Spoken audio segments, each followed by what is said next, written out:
If you're ready to hit the track in the iRacing Ford FR500S Mustang, then sign up for the Barber Ford Mustang Club today. With great prizes from our awesome sponsors, this league is fast, fun, and best of all, free to race in. Take on 6 races of wheel-to-wheel action, all broadcasted live on Pit Stop TV. As a member, you will receive a $500 voucher to Barber Ford, plus entry into a raffle for a brand new Fanatec H-pattern shifter. Every point you earn on the track is 1 entry into the raffle, meaning you can race your way into a brand new Fanatec shifter drawn on December 15th. Battle your competitors at Charlotte Motor Speedway, Watkins Glen, Road Atlanta, Barber Motorsports Park, Brands Hatch, and for the finale, Lime Rock Park. Join the Barber Ford Mustang Club at League ID 3350 today.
For around 2 decades, Chicagoland Speedway in Joliet, Illinois was the Midwest's premier location for NASCAR stock car racing, but that has all changed. While Chicago has fallen into the shadows of what once was an intermediate track renaissance, it's still here for us on iRacing, and it's still there in real life. Maybe NASCAR goes back one day, but it's still in the forefront of sim racers' minds, and so it is this evening. Race number 5, the Splash and Go Graphics 150 at Chicagoland Speedway in the UFL Elite Series. Gen 4 cars on this old Chicagoland Speedway, going to be a really cool combination.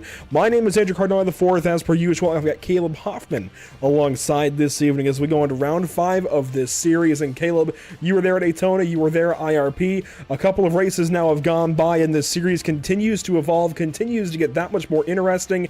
And here we are this evening at Chicagoland Speedway, one really cool place to race.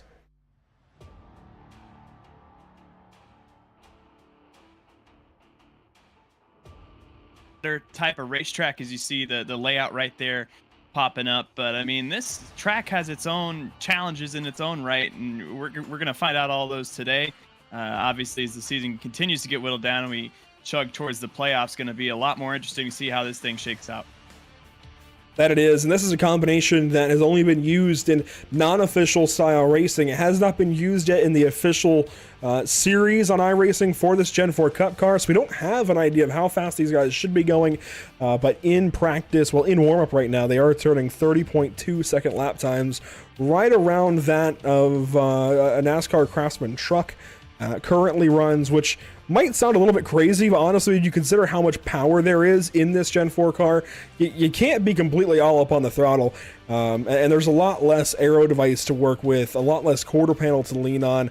You are really just left to the car to get around this place. Let's take a look at our point standings coming into this evening. 4 races in. This means we're starting to focus on the playoff aspect of this season, and you can see that here with our standings on screen. We are now considering that top 12 to be in as, well, as it would stand, which means Justin Malillo is the first driver out, Nick Olson's the last driver in, and that moves Ryan Vargas and Corey Heim above that cutoff line, which actually moves who's in, who's out, and I think that's going to be a surprise to some drivers, not a surprise to others, but it's definitely going to have an effect on how they start to run the rest of this season, especially when you consider we are already halfway to the playoffs. I mean, it's coming up quick here, Caleb.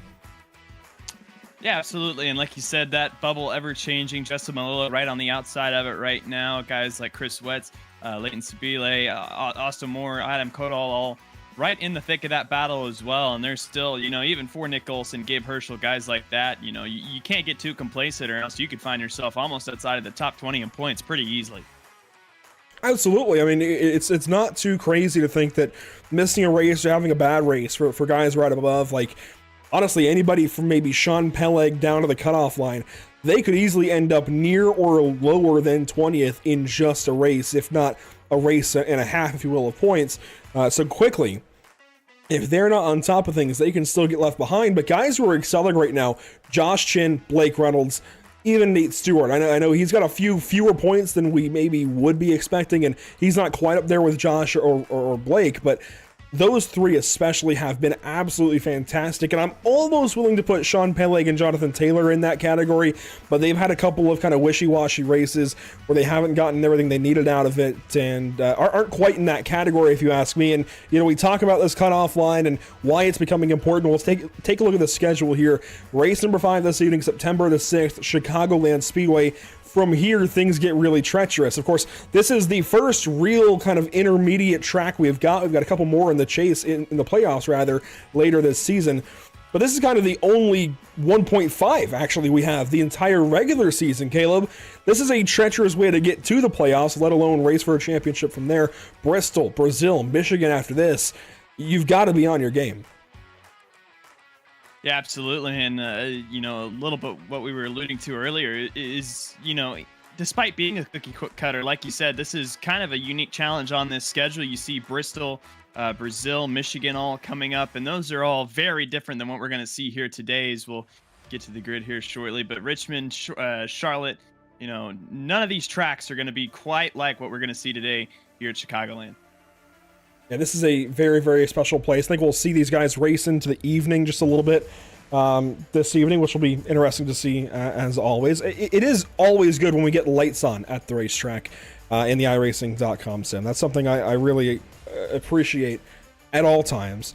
We are having a slight issue, it looks like, with paint schemes, so I'm trying to kind of brute force that to get that to work. But in the event that you're a driver out there wanting to see your paint scheme and wondering where it is, unfortunately, that looks to be a slight hang-up. And I'm also...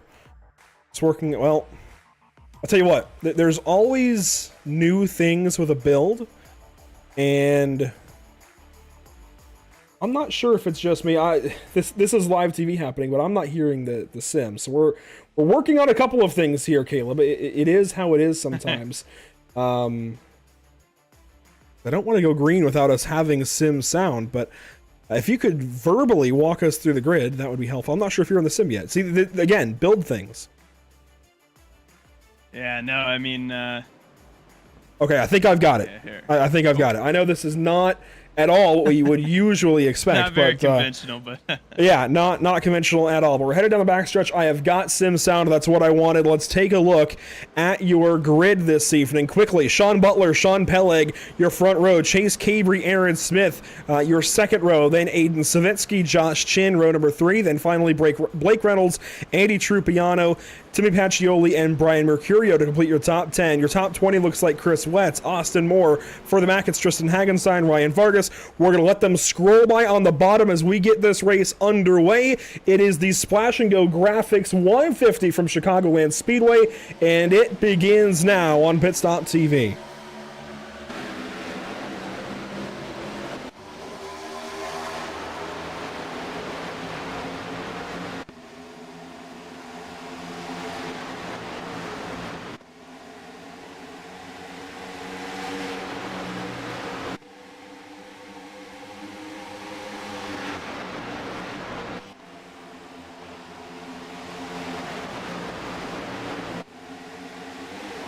One lap going complete. Let's get the grid out of the way. We've got race cars to look at. We are, as I mentioned, having some paint issues. I'm working on that in the background. But look at this top 3. Butler, Peleg, Cabry. Really strong that opening lap. And now Cabry working the top side of the racetrack. I've done some testing myself in the background, getting ready for this race this week. Before and after the build, Caleb, I really feel like the top side is the way to get around here.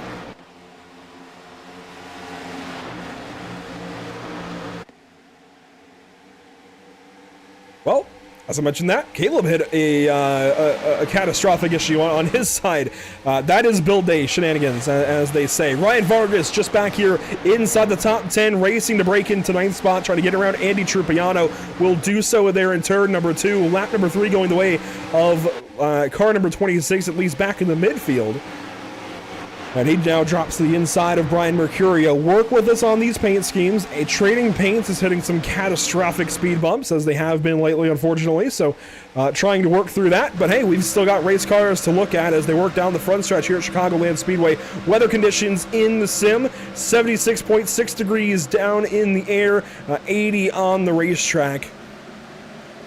And these guys are working into the evening. That's why I mentioned I really think we're going to get some proper nighttime racing here. I think we're going to have sunlight for probably the first stage or so when the stage completes on lap number 40. In fact, you can see the Whiplash SimCam's race details, bottom right of your screen. That's actually not the right one. I thought we'd updated that. Now, hang on. We're having all kinds of fun times. And, yeah, build day shenanigans, they really do grab you at times. Regardless, Chase Cabry, Aaron Smith, Aiden Savitsky rounding out your top 5 for the Mac. Pacioli in the top 10. Blake Reynolds, Ryan Vargas. And then there's a lot of racing back here with guys like Tristan Hagenstein and Barrett Polhemus. Polhemus giving up the 12th position. Hagenstein inside. Polhemus trying to take it back. The Texan on the outside, making a move here to the outside.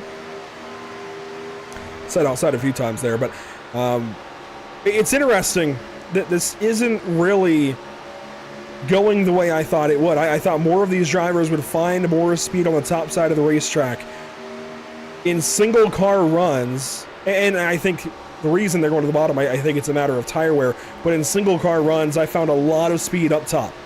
You could really get up next to the wall and find an extra few tenths up there. on board with Polhemus, and you see he's just not going up and finding that same level of speed in the number 79.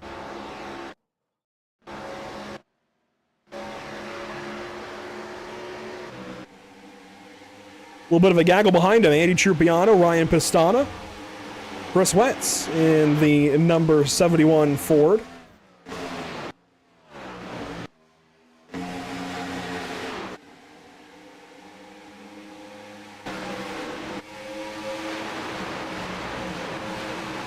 Lap 7 complete, and still waiting on those paints. I'll tell you what, trading paints has hit some seriously catastrophic times lately. But we are going to keep working on that in the background.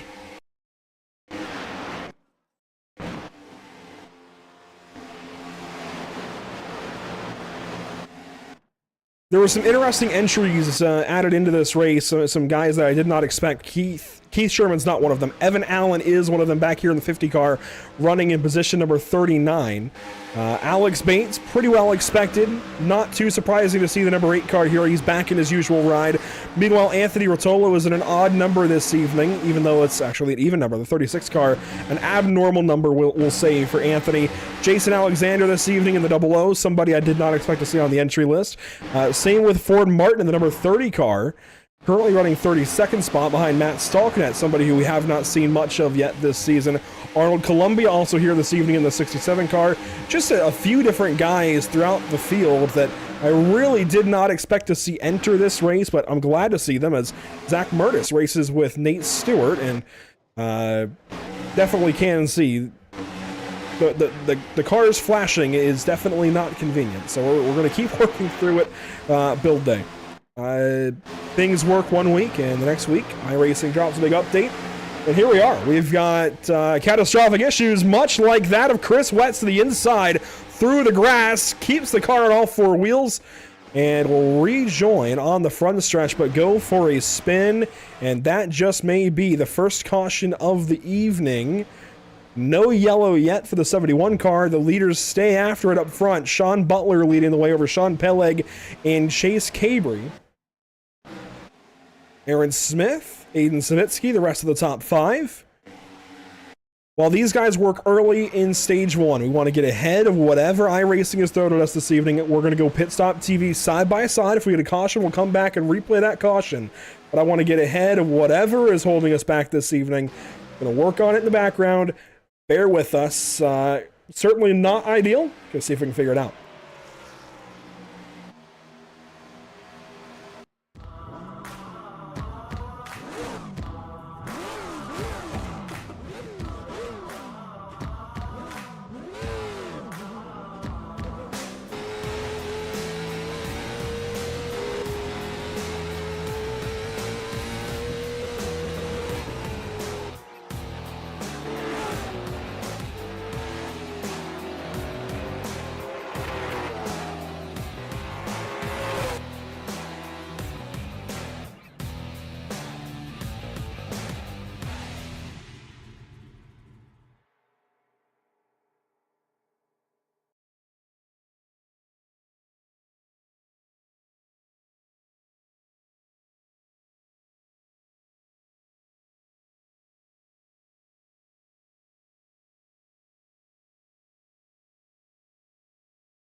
If you're ready to hit the track in the iRacing Ford FR500S Mustang, then sign up for the Barber Ford Mustang Club today. With great prizes from our awesome sponsors, this league is fast, fun, and best of all, free to race in. Take on 6 races of wheel-to-wheel action, all broadcasted live on Pits. Well, as I promised, if we did get a caution while we were trying to diagnose things, we'd come back and take a look at it. Dylan Smith in trouble on the front stretch. We'll see if iRacing cooperates long enough to get us a replay of the incident. And it looks like we'll get at least parts of it as Smith gets rammed into from behind, goes through the air just a little bit. There was already some calamity ahead, and it looks like it may have involved Nate Stewart, who was parked up on the outside of the racetrack. More to diagnose here, not just with us with the broadcast, but with the 4 car, who looks like it's tapped around by the number 11, which, after a quick check, is going to be Corey Heim, of course. And it's certainly less than ideal, Caleb, but working through it, it looks like these guys were simply racing and had a little bit of incidental contact. Yeah, absolutely. And that's a really tough break for Nate Stewart, who coming in tonight was 4th in points. And, it's just been up there on consistency, and that's definitely not going to help here. You see a quick look there, and just that contact right there sends him right up into the outside wall. Corey Heim there as well. Nobody makes contact with him, luckily, and it looks like everybody will be able to get away okay, albeit with some minor damage. So while these guys work through their first caution period of the evening, we're going to see if we can take one more stab at things to rectify some issues. And hey, if anybody out there has had sudden issues after the build earlier today, by all means, if you've got suggestions or anything, we'll take some at this point. This is kind of blindsiding us. I think sometimes you have to break down the fourth wall and be candid about situations like this.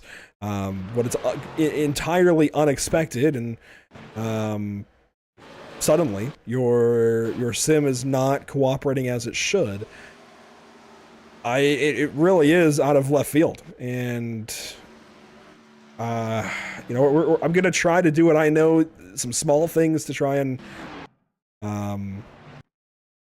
get this to work. But yeah, I mean, Trading Paints is having issues, iRacing is having some pretty catastrophic issues, and we're going to see if in the background we can get this sorted out. But Caleb, I will say that was an encouraging first run to see these guys go caution free for a while there, despite us having our broadcast issues, not really being able to see all of it. To go the first 18 laps or so without any kind of major issue, just one spin out of 4, which did collect a couple of cars, that's encouraging for a good race here in Chicago. Yeah, absolutely. And when we're at the speeds that these Gen 4 cars are able to achieve, it's more impressive even in its own right. And, I mentioned in practice qualifying, that kind of thing, that we had speeds of around that 30-second mark. And, I mean, that is flying, make no mistake here. But, these cars don't have the same type of downforce and side force that you're accustomed to seeing with usual NASCAR race cars. And a lot of that can lead to these cars feeling out of control, especially when you, again, get up to those speeds of, right around 195, 200 miles per hour going into the corner, getting out of the throttle. That change in balance of the race car really makes these things hard to handle. And, trying to accommodate that while going around, again, not only racing the track, but racing your competitors. It is a really difficult car track combination for that reason. Going to be interesting to see if we can keep it green, kind of like we saw for the rest of the night, or if we're going to have, every 20 or so laps, maybe even a little more common than that. Well, hey, while we get through these speed bumps and try to get them rectified this evening, for those of you that are watching still on YouTube, certainly we appreciate it. First of all, make sure to head over to our social media channels, and also let us know whether you want to do it in the YouTube chat or wherever you'd like to do it from. Let us know if you've run this car at this racetrack before in your own league or hosted race setting or anything like that, and what kind of race you were able to have with it, because it's kind of an unknown for us. We don't have official races to go back on. Don't have a whole lot to reference, so while we try to get back into the sim here, it would be interesting to see if anybody else has any kind of experiences to kind of go off of. I mean, Caleb, this is a racetrack that I think a lot of us have raced at times in the past, but with this car, that's a new one to me. I mean, I took several laps here, like I said. I ran here in several different short runs, and it seemed like you get around pretty quickly on the top side of the racetrack. I'm saying that top side felt really good. The bottom, it felt a lot more free. And truthfully, since we didn't get every piece of the puzzle in that replay with Nate Stewart and Corey Heim, that could be part of it. Nate might have gotten a little bit loose, whether he had to check up or what have you. He very well could have gotten free and that been the catalyst behind the entire incident. Yeah, absolutely. And I mean, handling is a big part of it here, you know, and even as we were mentioning with the Gen 4 race cars, with how high up off the ground they are, then getting that arc going down to the inside lane can be extremely challenging. It can make that outside lane feel more comfortable and more conducive to how that car is handling. So very well could be a part of it. I know it's a big change in what we've seen, you know, especially with cars like the next gen, Gen 6, especially with what we've been seeing with the 550 horsepower package that was ran here and what was on the sim. So again, a completely different challenge than what you're expecting with the Gen 4 race car, and it goes into what, you know, makes it so challenging to be here tonight. And part of why we saw what we saw between Corey Heim and Nate Stewart, I think, there in the corner, and just a slight bit of miscommunication between those two, and it resulted in our first caution of the night here on lap 18. We're going to keep working on things in the background. Enjoy, first of all, some scenics in the background of Chicagoland Speedway. We continue to try and work on things. This is unprecedented for sure, and everybody's patience that are standing in this kind of moment is certainly appreciated. We're working through it as is able. This is a big-time blindsiding moment from the iRacing build that was released today, but a big shout-out to Splash & Go Graphics coming on board this evening with the Splash & Go Graphics 150 at Chicagoland Speedway. Make sure to hit them up on social media as well. A lot of fresh iRacing content to go get new paint schemes for that you really should as well. Some really cool looking cars that really need some good looking paint schemes. Splash & Go Graphics, the place to go get it done. Everything they do over there at Cosminiana Show, and everybody, I think Robert Panko and some others behind the scenes, they do such great work. It'd be hard to find anybody else to recommend somebody to for an iRacing paint scheme. Splash & Go Graphics, I think, really is the final word in iRacing paint schemes. Yeah, absolutely. And Cosmin does such a great job, and everybody over at the Splash & Go team, they do all fantastic jobs and consistently some of the best work you'll ever see on this platform. So big shout out to Cosmin, everybody at Splash & Go Graphics, and thanks to them for sponsoring here tonight.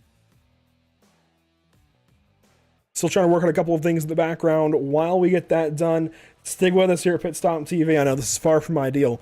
We're going to work through it as best as we can and get you a picture as soon as we can from the Chicagoland Speedway of the Splash & Go Graphics 150. Unprecedented, that's for sure. I think that wraps up the kind of content that was released.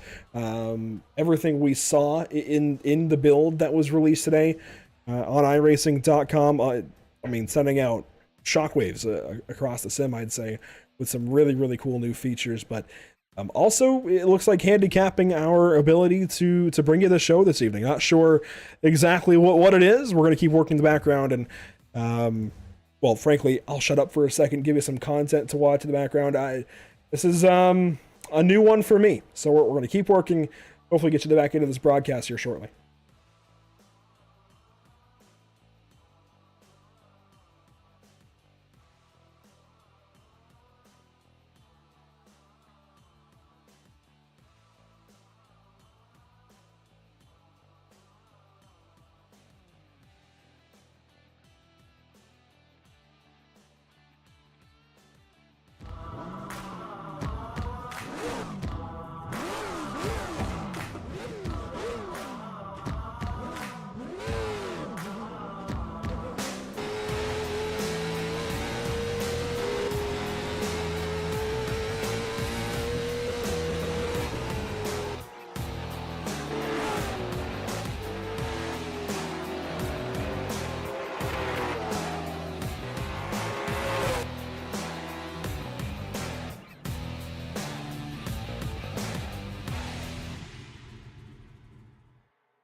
If you're ready to hit the track in the iRacing Ford FR 500S Mustang, then sign up for the Barber Ford Mustang Club today. With great prizes from our awesome sponsors, this league is fast, fun, and best of all, free to race in. Take on 6 races of wheel-to-wheel action, all broadcasted live on Pit Stop TV. As a member, you will receive a $500 voucher to Barber Ford, plus entry into a raffle for a brand new Fanatec H-pattern shifter. Every point you earn on the track is 1 entry into the raffle, meaning you can race your way into a brand new Fanatec shifter drawn on December 15th. Battle your competitors at Charlotte Motor Speedway, Watkins Glen, Road Atlanta, Barber Motorsports Park, Brands Hatch, and for the finale, Lime Rock Park. Join the Barber Ford Mustang Club at League ID 3350 today.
If you're ready to hit the track in the iRacing Ford FR500S Mustang, then sign up for the Barber Ford Mustang Club today.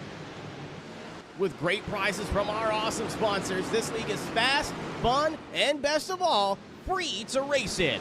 Take on 6 races of wheel-to-wheel action, all broadcasted live on Pit Stop TV. As a member, you will receive a $500 voucher to Barber Ford, plus entry into a raffle for a brand new Fanatec H-pattern shifter. Every point you earn on the track is 1 entry into the raffle, meaning you can race your way into a brand new Fanatec shifter drawn on December 15th.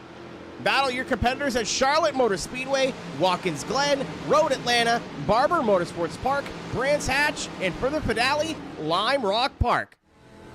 Join the Barber Ford Mustang Club at League ID 3350 today.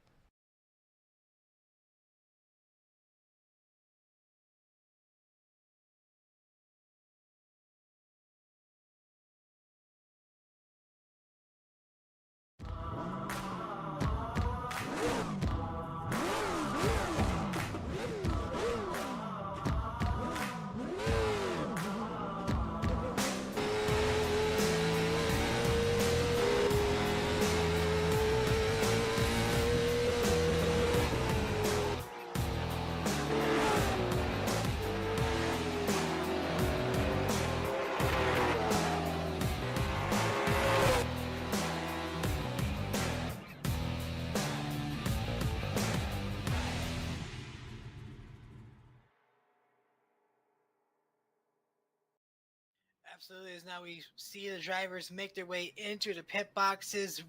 Dobbs, Robertson, Kinder, Barlow going to go all through 4 of them and take his place on the first pit stall. Wide bracket falling in behind.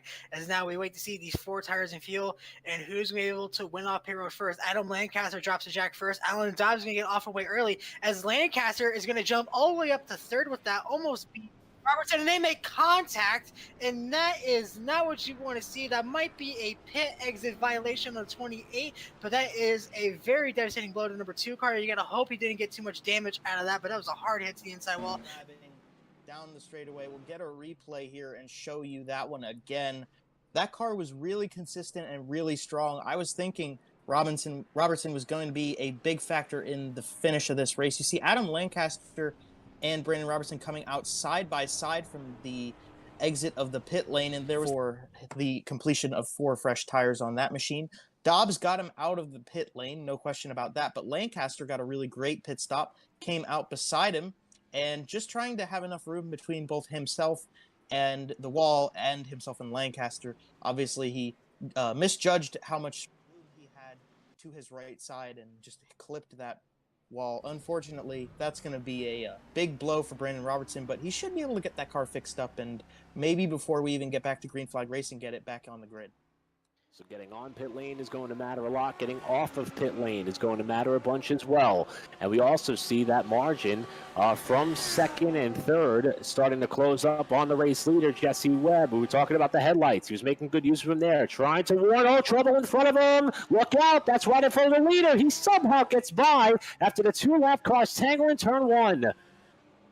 It looked like Gergois might have gotten on the brakes a little bit too hard, and he will collect Mick Blue as a result. Not too much critical damage for these drivers, but handling is sure to be an issue. So Gergois, the car that got into the back of Mick Blue, who perhaps was maybe trying to yield to the leader, who was warning that he was en route and on the way. And Mick Blue also ended up spinning around. They now fall a lap behind the leader, who, what a job, though, by Jesse Webb to slam on the brakes as they all came into turn number 1 with a full head of steam. And due to where Gergois' car spun on the pavement as we back into the barrier here on board with Mick Bloom, looks as though that Webb is going to live to fight another day. Here it is out the back of Gergois' car, and here comes Webb. Deep down to turn number 1, just right into the back of Mick Blue, and there goes Webb, able to squeeze on by, and just like that, that is how quickly things can come undone for the front runners in lap traffic. 7 rather, and it ends up working for Bruno, but I'm not so sure that I would have done the same thing there into turn 1 like that, or turn 2 rather. Oh, safe goes around! Okay. Oh, Jesdal had that big issue. Whoa! Yeah, just punted him right around. Luckily, he was able to get that thing fired up really quick, just all. Yeah, that was Jesdal who goes around out of 7. That's what I was saying. He is the reason this all happens. So Jesdal has this spin, and wow, he just got on the power, I think, too much in that compression, and spun the car around, and suddenly here comes Nate Siefker, and Siefker's just got this big head of steam. It goes off track to clear him, and then gets punted off for doing so. I'm not sure that was intentional from Jesdal. I think it just ended up happening that way. Of course, Siefker going off track like that probably is already on the binders as soon as he gets back to the black there. And Jesdal just wasn't. Let's put that behind us. We've got a restart to focus on. 2 laps to go. It's green-white checkered. Out of 100 laps, we now have 2 more to go to make it 104. Anthony Masadi, the race leader. Jeremy Berger, second place. The 2-car Jack Ryan in there as well. How does this shake down? You see Stephen Parrott. We haven't seen much of him. So here is. Oh, and they're wrecking. That's everybody. Oh, that's we're everybody. upside down. Yeah, that's the whole field right there coming Holden back McGill again. just did a barrel roll out of turn 4. Everybody's in this, and we're still crashing. We're still crashing. We're still crashing. Oh my. Oh, we're still crashing up here. We're creating new crashes. Oh boy. Buddy in the field.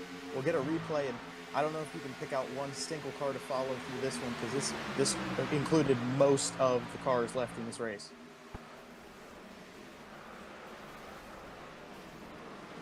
If you look at that, Landon Durhold was the only person to get. Welcome back to the virtual Pit Stop TV booth currently, while we continue to work on some ongoing issues with iRacing.com. If anybody else is having issues with iRacing, let us know. It'd be interesting to kind of gather who is having issues, who isn't. But it seems like both of us on our end are, but we can leave that to that, I suppose. Regardless, though, Caleb, we have got the top 10 from tonight's stage at Chicagoland, and while this is not at all how we expected to be rattling them off, who did finish in the top 10? Who won stage 1, most importantly? Yeah, and it looks like after 40 laps here, Sean Peleg will have won stage 1 at Chicagoland. Joshua Chin in the second position. Aaron Smith finishing 3rd. Chase Cabry 4th. Blake Reynolds rounding out your top 5. Aiden Savitsky in 6th. Tristan Hagenstein in 7th. Austin Moore 8th. Shane DeMantova 9th. And Leighton Sabile would be your final driver in that top 10, accruing stage points here at Chicagoland as the lights have officially come on and darkness has begun to fall around Chicagoland. Those 10 drivers receive stage points, and looking around, should be a busy pit road for everybody. We are slowly clawing back towards being in the session, it looks like. I'm seeing some promising things going through the iRacing UI. Definitely unprecedented situations, but I've got a green check mark with a join race button. That's a good thing. That is a very good thing at this point in time. So we should be loading in here shortly. This is, again, been a very odd situation, but I have to express my gratitude for everybody's patience, including the guy next to me, virtually anyways, Caleb Hoffman this evening. But everybody watching, there's been a consistent number of you guys sticking through here, trying to get to the other side of all of this. And hey, while we're talking about it and while I'm loading in, it's interesting. The strength of field this evening is pretty darn high. You know, a lot of oval leagues, they have a wide array of drivers. Some of them will be sometimes kind of pro-ish leagues, and I think I'd throw this bunch in that group. 3,700 I rating plus 3,731 it looks like while I'm loading into the session. So hats off to all of these guys. Some really cool totals across the board, and still a wide array of driver skill levels amongst this group. But while these guys get into stage 2 here shortly, we're still trying to get in. Our goal is to hopefully be in by halfway, but we'll see if iRacing cooperates.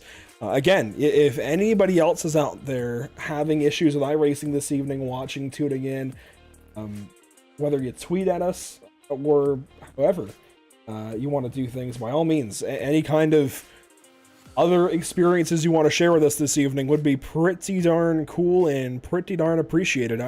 I'm not sure what's gone on for us this evening, but unprecedented situation for sure.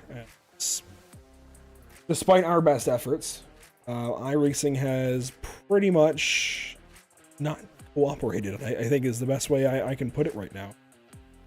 Really odd situation here post build for September 2023. We're going to keep working on it. Hopefully get in here shortly before the, or right around probably halfway at this point if I had to guess. That is if the sim gets loading. So stick with us. We'll be in shortly, hopefully. If things cooperate from here, that is the hope. For the time being, we're going to throw you back into some alternative coverage, if you will, with some previous moments from broadcasts in years past. As now we see the drivers make their way into the pit boxes. Dobbs, Robertson, Kinder, Barlow going to go all through 4 of them and take his place on the first pit stall. Wide bracket falling in behind. As now we wait to see these 4 tires in fuel and who's going to be able to win off pit road first. Adam Lancaster drops a jack first. Alan Dobbs is going to get off away early as Lancaster is going to jump all the way up to 3rd with that, almost beat Robertson, and they make contact, and that is not what you want to see. That might be a pit exit violation on 28, but that is a very devastating blow to number 2 car. You gotta hope he didn't get too much damage out of that, but that was a hard hit to the inside wall. Down the straightaway, we'll get a replay here and show you that one again. That car was really consistent and really strong. I was thinking Robertson was going to be a big factor in the finish of this race. You see Adam Lancaster and Brandon Robertson coming out side by side from the exit of the pit lane, and there was for the completion of 4 fresh tires on that machine. Dobbs got him out of the pit lane, no question about that, but Lancaster got a really great pit stop, came out beside him, and just trying to have enough room between both himself and the wall and himself and Lancaster. Obviously, he misjudged how much room he had to his right side and just clipped that wall. Unfortunately, that's going to be a big blow for Brandon Robertson, but he should be able to get that car fixed up and maybe before we even get back to Green Flag Racing, get it back on the grid. So getting on pit lane is going to matter a lot. Getting off of pit lane is going to matter a bunch as well. And we also see that margin from 2nd and 3rd starting to close up on the race leader, Jesse Webb. We were talking about the headlights. He was making good use of them there. Trying to warn, oh, trouble in front of him. Look out. That's right in front of the leader. He somehow gets by after the 2 lap cars tangle in turn 1. It looked like Gergois might have gotten on the brakes a little bit too hard, and he will collect Mick Blue as a result. Not too much critical damage for these drivers, but handling is sure to be an issue. So Gergois, the car that got into the back of Mick Blue, who perhaps was maybe trying to yield to the leader, who was warning that he was en route and on the way. And Mick Blue also ended up spinning around. They now fall a lap behind the leader, who, what a job, though, by Jesse Webb to slam on the brakes as they all came into turn number 1 with a full head of steam. And due to where Gergois' car spun on the pavement as we back into the barrier here on board with Mick Bloom, looks as though that Webb is going to live to fight another day. Here it is out the back of Gergois' car, and here comes Webb. Deep down to turn number 1, just right into the back of Mick Blue, and there goes Webb, able to squeeze on by, and just like that, that is how quickly things can come undone for the front runners in lap traffic. 7 rather, and it ends up working for Bruno, but I'm not so sure that I would have done the same thing there into turn 1 like that, or turn 2 rather. Oh, Safeker's around! Okay. Oh, Jesdal had that big issue. Whoa!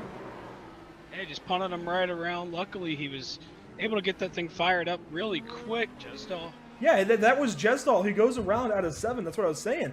He is the reason this all happened. So Jesdal has this spin, and wow, he just got on the power, I think, too much in that compression and spun the car around. And suddenly, here comes Nate Siefker, and Siefker's just got this big head of steam. It goes off track to clear him, and then gets punted off for doing so. I'm not sure that was intentional from Jesdal. I think it just ended up happening that way. Of course, Siefker going off track like that probably is already on the binders as soon as he gets back to the black there. And Jesdal just wasn't ready. Let's put that behind us. We've got to restart to focus on 2 laps to go. It's green-white checkered. Out of 100 laps, we now have 2 more to go to make it 104. Anthony Masadi, the race leader. Jeremy Berger, 2nd place. The 2-car Jack Ryan in there as well. How does this shake down? You see Stephen Parrott. We haven't seen much of him. So here is. Oh, they're wrecking! Alright, man. Caution is out. That's everybody. Oh, That's we're everybody. upside down. Yeah, that's the whole field right there coming Holden back McGill again. just did a barrel roll out of turn 4. Everybody's in this, and we're still crashing. We're still crashing. We're still crashing. Oh my. Oh, we're still crashing up here. We're creating new crashes. Oh boy. Buddy in the field. We'll get a replay, and I don't know if you can pick out one single car to follow through this one, because this included most of the cars left in this race.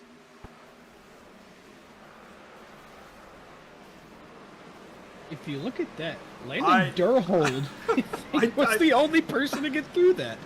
I've never seen a crash quite like this. You know what? We're setting new marks every day. It looks like Joseph just, I mean, he's in the throttle. He has every right to be, and just hooks the 49.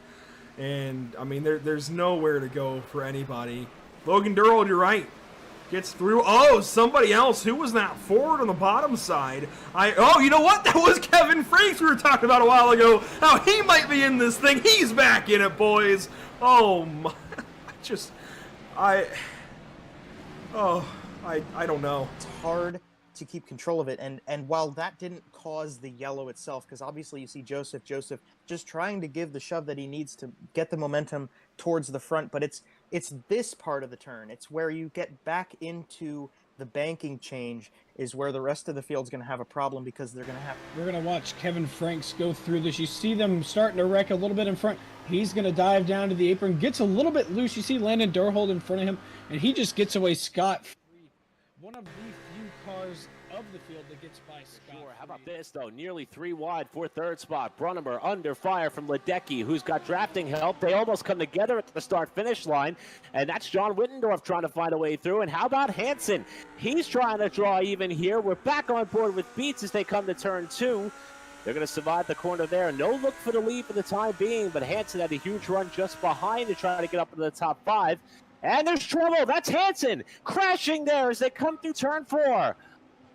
And James Hansen was a driver who entered the championship picture third in points. And while he will have that drop week as available, this is probably going to be the round where he's going to have to take it. He's probably falling back into it, the 20s or the 30s. And that was absolutely massive contact. I believe Brady Lubenow was one of the cars involved. Hansen was in 6th. Noticed that he had a huge run up the main straightaway. Looks as though may have tried to pull out and make a move. And you see, this is coming through turn 2. Oh, it started there with Ledecky. Ledecky got loose. The field stacked up behind him. And by the time the accordion kind of got back to where Lubenow was running in company, Hansen was already sideways, and Lubenow ended up piling in. Yeah, unfortunate to just see so many early runners get collected. I used the word early already, but yeah, we're early into the running. You definitely don't want to fall out of the picture like this in the first 10 minutes or so of a 60-minute race. But I think just goes to show that these drivers were probably the most aggressive we've seen early in the race so far this season. And I think we're just seeing that Imola is offering a great combination of overtaking opportunities and places to catch back up. And it's still a very difficult circuit, even if it allows a lot of chances to get back up there to a driver ahead of you. On board with Hansen. There you see the contact there as he got in the back of Wittendorf. Ruderbusch then jacks up Hansen, sends him around, and then it's Lubenow with the big blow that gets Hansen up on his side. Driving there as they go into the corner. Vic trying to find a way through. Almost overcooked turn 5. He'll fall back in line there behind the car, in which he just lost the position to there in Lowry.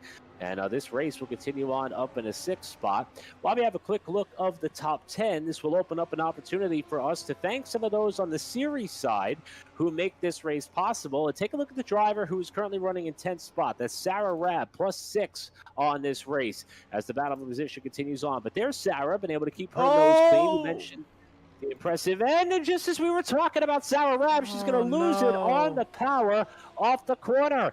She'll now back up out of harm's way, and Sarah Rabb is going to get it right, and she will lose that top 10 starting position. And I believe I owe Sarah Rabb an apology for the jinx here. I was just about to talk about the fact that she has thrown her name on as a series sponsor and supporter. With her liveries by Sarah Rabb, with her graphic design experience of over 7 years, with awards at local, state, and national levels, she's absolutely committed to making sure that your next livery or logo is a masterpiece, just like her beautiful race car here that she had now sent sideways after catching the curve there on driver's right, and that has kicked her out of a top 10 running position. So what a heartbreaker for Sarah Rabb. But nevertheless, we will continue to acknowledge the fact that she supports this series in more ways than one, and hopefully she will have an opportunity to get back up into a top 10 spot before all said and done here. Man, that Probably really go to hurts. third and fourth. We go on the pit lane, see quite a handful of drivers down there, including Tyler Langenberg, who is missing that front end.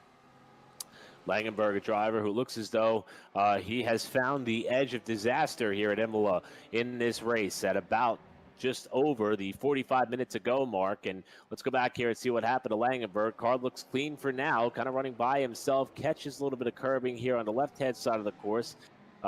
Starting to close up here. Oh, wow. So something happened in front of Langenberg.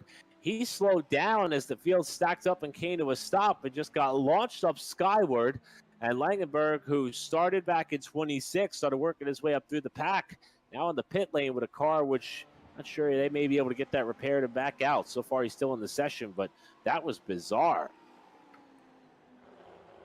I'm utterly speechless after that accident.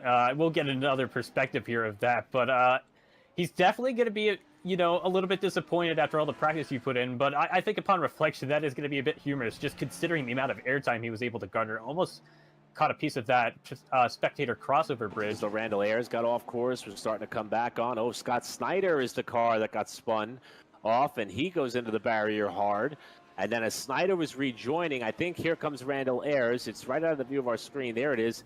Oh, and Snyder, he was trying to avoid another competitor. Ayers was the car that punted the backside of Langenberg and sent him flying. So now, yeah, we'll get another perspective here, this time on board. So this should offer a pretty fun experience here. You see the initial accident happening up ahead. All around, he's doing the right thing, and he was able to maintain the racing line, and eventually things closed up on him, and then the driver ahead either was, just not wary of what was initially happening ahead, didn't know that there were cars coming up into the racing line.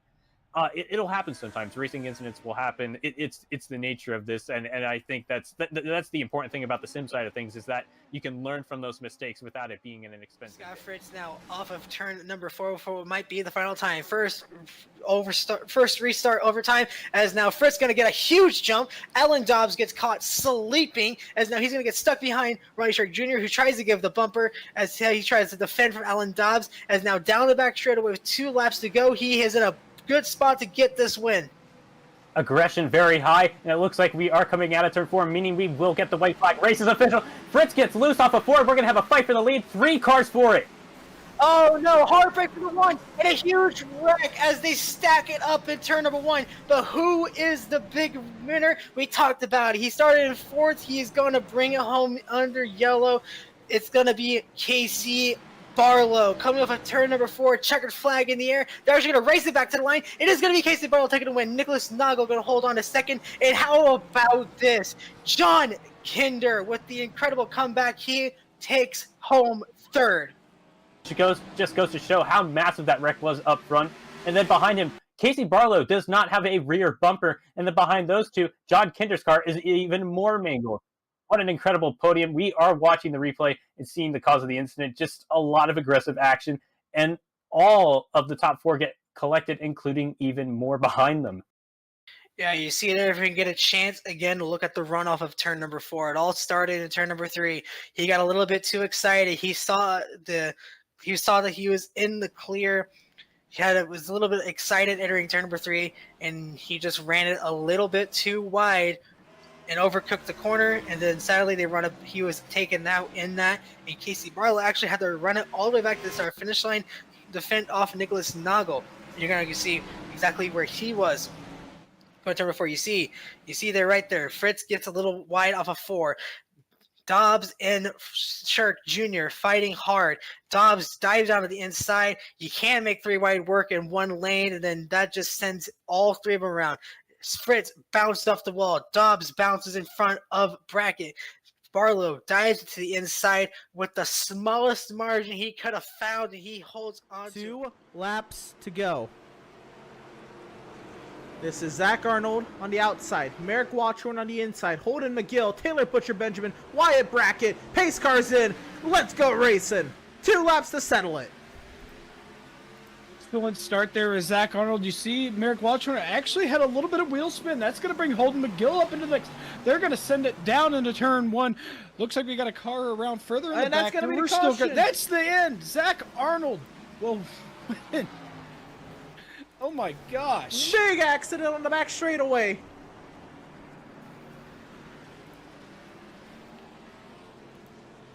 They're still wrecking.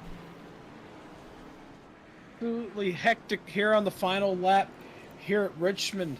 Robert Mathis involved. Oh man, the pace car driving through those guys. You see the leaders coming up on the He's got to miss it to win. He's got to miss the accident. He better get back up there. Don't want a scoring error. There you go. You see Merrick Watchorn letting him go on by. And coming to the checkers, I don't think anybody thought we were going to be saying this, but Zach Arnold wins at Richmond.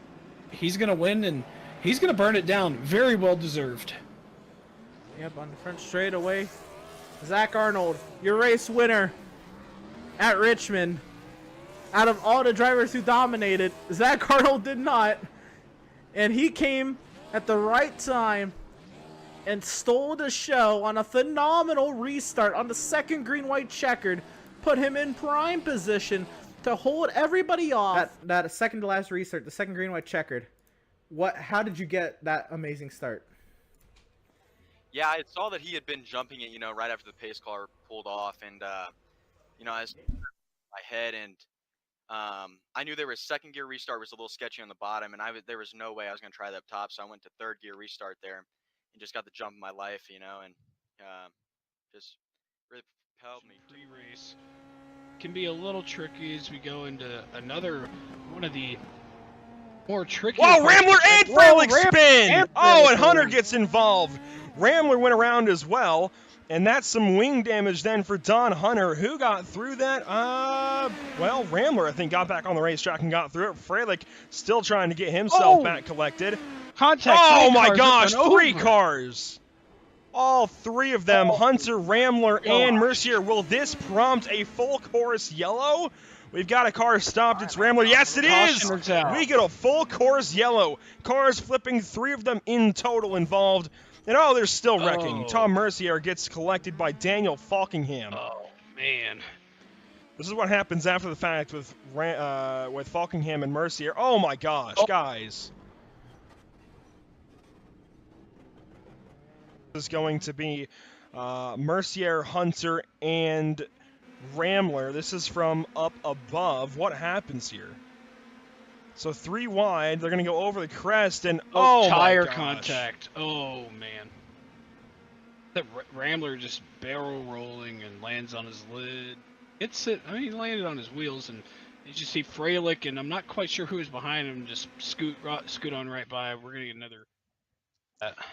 It's hard to say if anyone's properly at fault for this one. I think just a lack of, 3 wide awareness. Yeah, Mercier squeezes over into Hunter as Hunter kind of follows the racing line a little bit, and they just meet in the middle. And unfortunately, really, I think the worst off is going to be Scottless Rambler going up and over like that. But then this is what happens afterwards where, Mercier is trying to get righted, and he pulls out, and this is a crest. So we'll get the onboard from Falkingham in a second. This is a crest, so Falkingham probably had no clue he was there. As you say, we're coming up on a crest here, so we're actually. Well, there's the red blob. Here. You can kind of. No, that's questionable at best. That's really hard to tell. Jesse Webb can keep his nose clean with more lap traffic ahead of him. He may be en route to a season-opening victory. Yeah, while we were thanking the sponsors, he pulled out to another half a second or so advantage. We see one up and over at the top of turn 8 there, in addition to David Flanagan, who went off the racetrack in turn 7. Very unfortunate after what was an absolutely legendary run. So.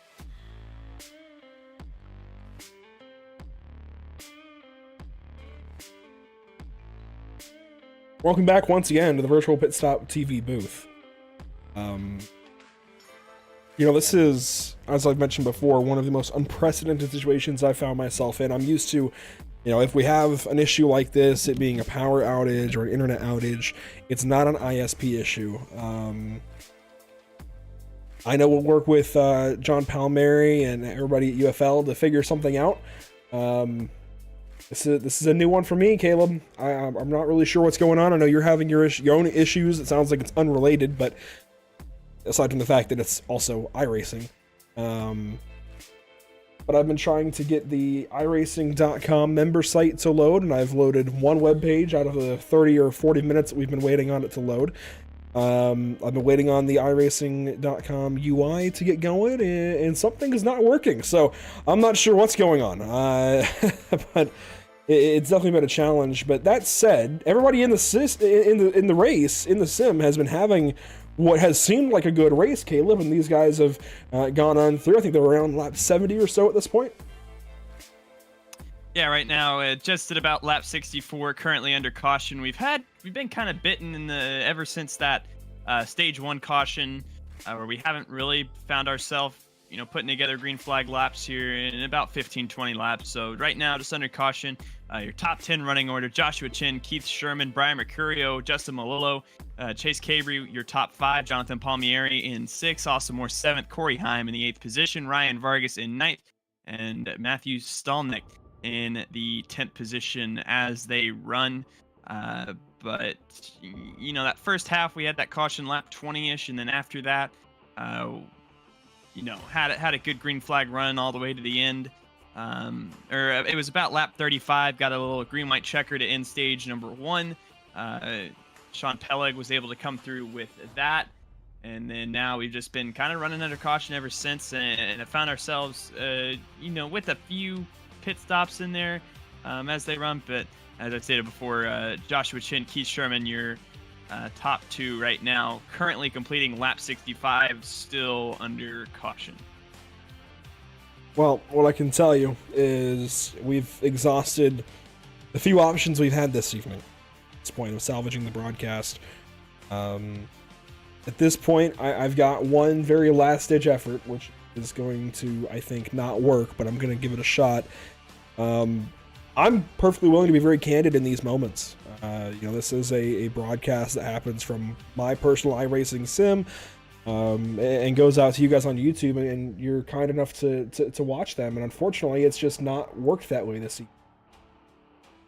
I wish I had better answers as to what's going on. We've broadcasted for over an hour now, and we've had probably 10 minutes of racing, and even then we were having some issues. So I'm going to go in and make one more last-ditch effort and see if I can get it to at least open up, and see if we can at least get the end of the race in some regard. But it is going to involve shutting the stream down, then trying to get iRacing to load one more time. And if it doesn't, then it's going to be troubleshoot mode for the rest of the evening to make sure we're good to go for future broadcasts. But this has really been a very detrimental evening, and apologies certainly to go out, but it's one of those things that happens. iRacing build days, they tend to reach out and bite you sometimes, and sometimes you're the bug, sometimes you're the windshield, sometimes you have no issue, sometimes you have every issue.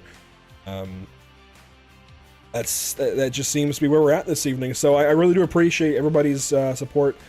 This is, I think, the best NASCAR-style oval league you can ask for on iRacing.com. The UFL Elite Series, and John Palmieri and everybody is so kind to keep us along here at Pit Stop TV, and we're going to work through this and come back better next week. Bristol Motor Speedway next week for race number 6 of the season as we head to the halfway point of the season as a whole. It'll be a lot of fun. Until then, like I said, one more shot. Keep an eye out on our YouTube page is my best advice, honestly.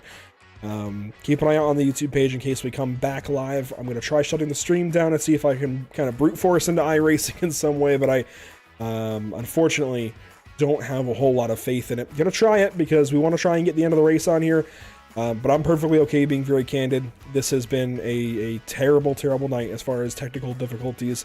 Again, a big shout out to everybody over at Splash & Go Graphics, a big part of this series, and hopefully we can get something worked out with them. Cosman and everybody over there does a fantastic job, and I wish this race could have gone better for them. That's for sure. I really do. But Caleb, thanks for joining me this evening. We're going to see if we can get one more thing to work. But in case this is it for the evening, once again, thanks to you guys for watching. Hopefully we're seeing you again in the YouTube chat very, very soon. I wish I had a better way to sign off. This is very much an abnormal situation, but we'll see you next time.